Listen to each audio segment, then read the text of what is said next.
Imagine your neighborhood. Some neighbors you like, some you don't. Maybe you wave to some, avoid others, but at the end of the day, you all share the same streets, parks, and local shops. You might not always agree, but you still have to coexist, finding ways to make the community work for everyone. You might join a block party, attend a meeting, or simply help each other out. No matter your differences, you all have to get along to keep things running smoothly. Now, scale that up to the world. Countries as neighbors, each with their own interests, cultures, and unique challenges. Just like in a neighborhood, these nations must find ways to live side by side, despite their differences. Diplomacy is how these countries talk, compromise, and solve issues without resorting to conflict. It's the art of conversation on a global scale, where every word and gesture matters. It's not just about grand speeches, it's a constant, behind-the-scenes negotiation. Whether it's trade, pandemics, or climate change, diplomats are always working to find solutions, often out of the public eye. Diplomacy is the tool that keeps the world working together, allowing leaders to sign agreements, build partnerships, and address shared problems. Without it, every disagreement could spiral into chaos. Diplomacy builds bridges, finds common ground, and prevents conflicts from turning into crises. It's the invisible glue holding our world together. It's the operating system of international relations, essential for global stability, security, and cooperation. Every decision made in a distant capital can affect your life, job, and safety, even if you never leave your hometown. That's why open communication isn't just polite. It's necessary for survival and progress. It's how we solve problems that cross borders and impact us all. Diplomacy is the ongoing effort to keep our global neighborhood livable for everyone, ensuring that cooperation, peace, and understanding remain at the heart of our shared future. How does this global conversation happen? It's all made possible through embassies and the dedicated work of diplomats stationed around the world. An embassy is a country's official base in another nation, a hub where diplomats represent their home government, protect national interests, and assist citizens living or traveling abroad. Embassies are vital links between countries, providing a space for dialogue and cooperation.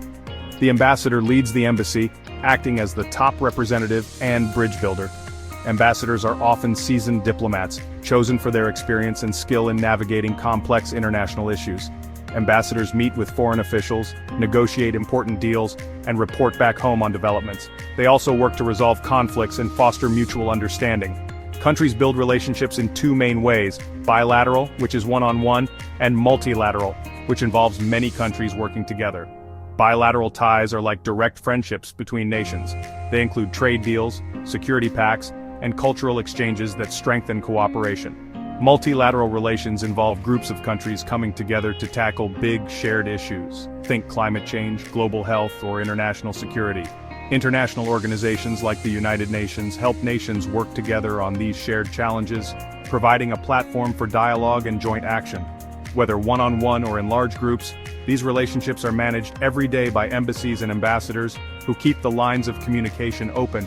Multilateral diplomacy is complex, requiring patience and skill, but it's essential for solving problems that no country can handle alone. It's collective action on the world stage, where nations unite to shape a better future for all. When countries need to cooperate globally, they often rely on powerful international organizations to help them work together and solve shared challenges. These organizations provide a framework for nations to communicate, negotiate, and collaborate on issues that cross borders. The United Nations, or UN, is the most famous of these.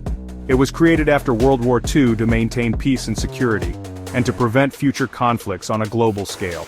The UN gives every country, big or small, a voice and a platform to resolve disputes, coordinate humanitarian aid, and address global issues like climate change and poverty. NATO, the North Atlantic Treaty Organization, is a military alliance. Its core principle is that an attack on one member is considered an attack on all, ensuring collective defense and security for its members. The World Trade Organization, or WTO, sets the rules for global trade. It helps countries negotiate trade deals, resolve disputes, and promotes fair competition in the international marketplace. These organizations aren't world governments. They don't rule over countries. Instead, they're tools for cooperation, run by their member states, and shaped by the interests of those who participate. Their effectiveness depends on countries' willingness to work together, compromise, and sometimes put aside differences for the greater good.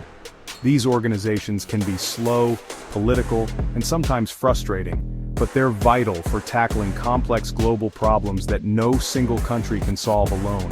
From peacekeeping missions to facilitating global trade, these groups help make the world more stable, predictable, and connected.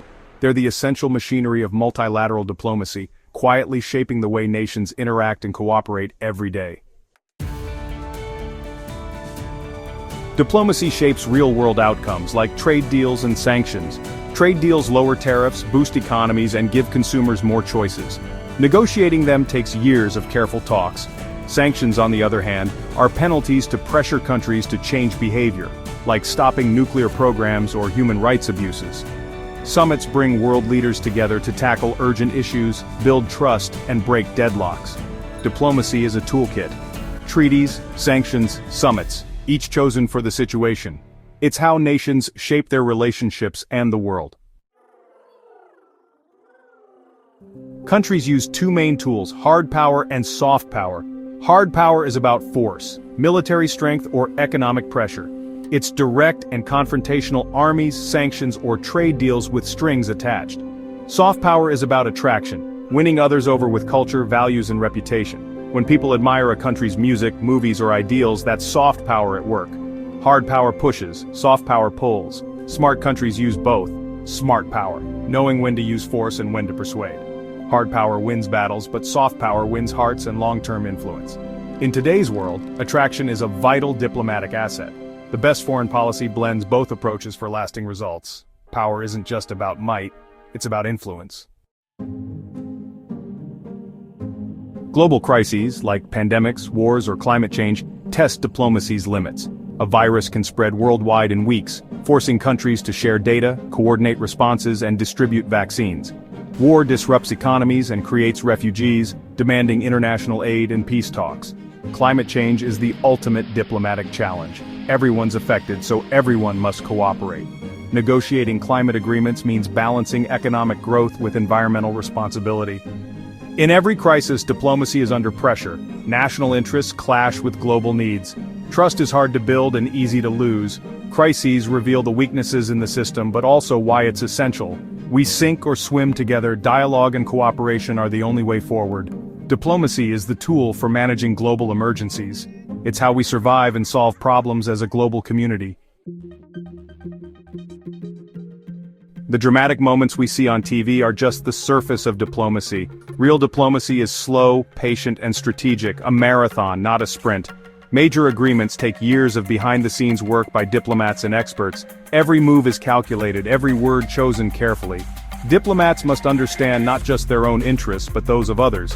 Success depends on deep analysis, creative compromise, and above all, trust. Trust is built over time through reliability, personal relationships, and keeping promises. When trust breaks down, diplomacy stalls. The real victories are the crises quietly averted and the wars that never happen. Diplomacy's steady, invisible work shapes the peaceful world we hope to live in.